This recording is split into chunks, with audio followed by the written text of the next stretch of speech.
If their head is sideways, left. How about sideways and left?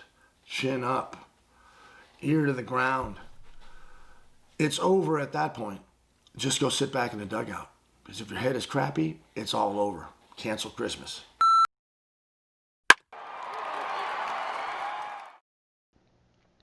So what we're working on here with a young player is how many things he can do right and wrong with his head and where he's at, what his understanding of the head is. I'm trying to break it down for him here by getting the flat bat working so his shoulders don't get super tilted so his head can stay in a good position. So we're trying to keep our weight underneath us, always lower half heavy. I'm showing him how he brings his head to the ball, right? And then as he spins his hips, I'm not spinning my hips very much right there. But if he doesn't allow that back hip to come forward and inside, the energy has to go somewhere, so it'll go left. So I push my sacrum through and I drive my shoulder through the inside of the ball. The whole time I know that if I bring my head forward, my shoulder tilt is going to become, I'm not going to be able to be palm up, palm down. I'm going to go around the ball, I'm going to cast. See if his head comes just slightly forward there, right? It's in a pretty good spot. He has a chance. And remember, if your head's good, you have a chance at success at the plate. If your head is bad, there is no shot, right? So the head is generally at about the 45-degree mark, and it'll stay there. So if you took your bat and put it in the strike zone at the point of contact and left it there and put your head right behind the ball the way you wanted it, wherever your nose and face is pointing, you're going to take your head to that mark every time because that's the heart of the strike zone. So here, I'm moving the ball around on him a little bit to see what kind of access he has to the ball, and showing him that he can get to it out in front of him with the same head spot at the 45. He's getting inside those balls right now. He's letting the backside come. Shoulders have really good tilt. Look at his balance, his lower half heavy. Now here you see him, and he's just super quick with the left hips. That one's better. But you'll see how his right hand gets to the ball and then goes very quickly left. See how far I drive my shoulder in there? My head is money at contact. My shoulder is knocking my head out of there. It's going under my head. You can see my right hip way inside. I'm not throwing my heel out. I'm pulling my knee down. I'm forcing. As you can see here, my shoulders come up. See how flat they get?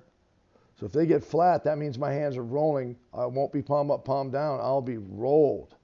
See, now there's right shoulder under. So I know I can be palm up and head behind the ball, which allows me to stay inside the ball and to be able to check swing, be able to have more access inside, and also let the ball get deeper on the outside. Now there's the biggest problem, as you just saw on those last few swings. See how my hips aren't completed? They're not flying all the way open. And I'm staying palm up at the finish, looking down the barrel, heads at the 45, over and over.